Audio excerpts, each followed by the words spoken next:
Next up in our Women in WordPress series is Rachel Cherry. Hi, Rachel. How are you today? Good, how are you? Good, thank you. I just realized my microphone was way behind me. Maybe I sound a little different. That's why. Anyway, tell us where you're located and what you do with WordPress.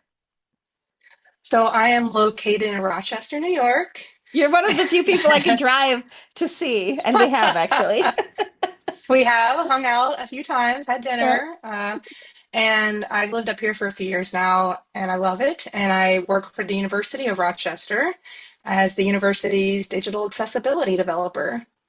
I love that. And yeah, so I do work kind of indirectly with WordPress at the university. They do use a lot of WordPress there. And so it's not really my job to maintain the WordPress, but because we use so much of it, I do get to dabble.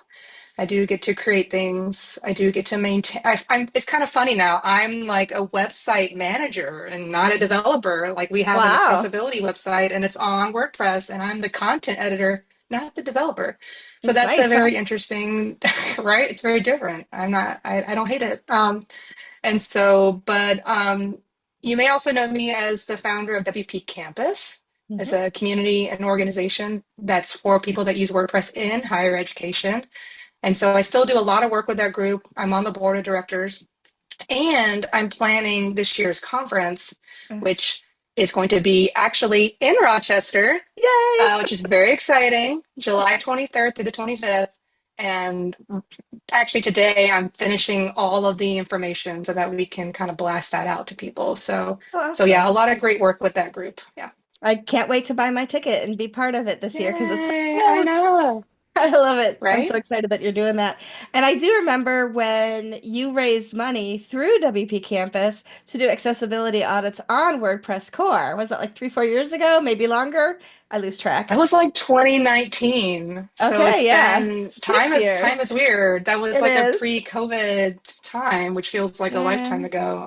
But yeah, that was 2019. We raised over $30,000 to do an audit of Gutenberg or the block editor Yeah. and share those results out. And a lot of good work was done on the editor as a Yeah. result of that audit and report. And that was a great project. Yeah, that was fantastic. And it's one of those times when, we have drama in WordPress a lot, of course, because people disagree on things. But it's one of those times when it's like, instead of just complaining about something, you literally raise the money to put your money where your mouth is kind of thing and made a difference. Instead of people just having thoughts and ideas and putting them out on social media, you really went for it and made a difference. And I appreciate the work that you do, for Oh, sure. thank you. Yeah. So why is WordPress important then? So you've raised $30,000 to make it better. So if anybody thinks it's kind of worth the investment, it would be you. Why is it important to you? Well, the investment was so important in the sense that it's so heavily used. There's so much of it out there, and open source is powerful tools, especially for higher education environments and these enterprise ecosystems where you have very decentralized groups.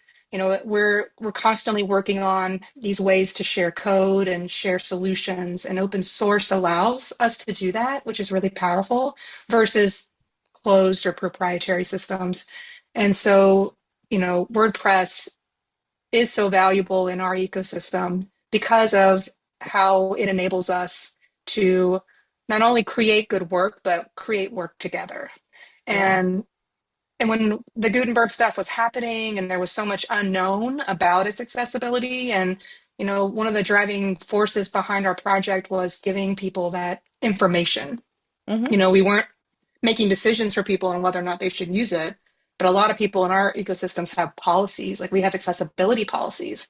We can't Hmm. use tools unless it's accessible. And we didn't know, like there wasn't good Yeah. information out there. And so we were Hmm. really glad to do that work so that we could give our community that power to make decisions Hmm. that's in the best interest of their organization.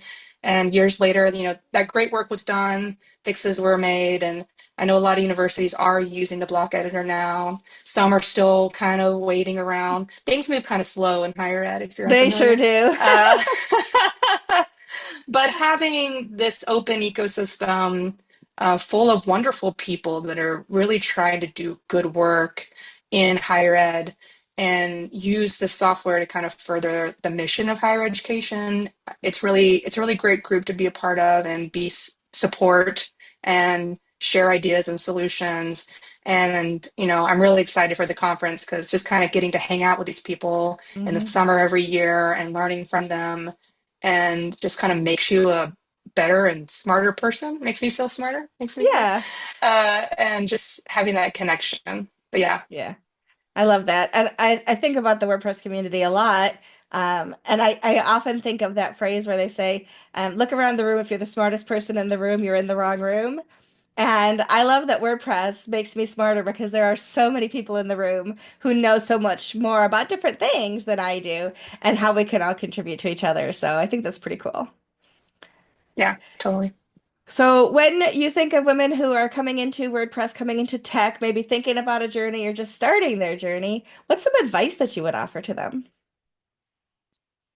I would say to just let's see, what's a good way to phrase this? But I think about in my past and even in some of my friends, fellow female friends, a lot of I feel like a lot of what holds us back is confidence and the reality is that like a lot of people don't know what they're doing. I don't know what I'm doing all the time. And the best advice that I can give is to kind of break down what you want to do into small chunks and just start moving forward.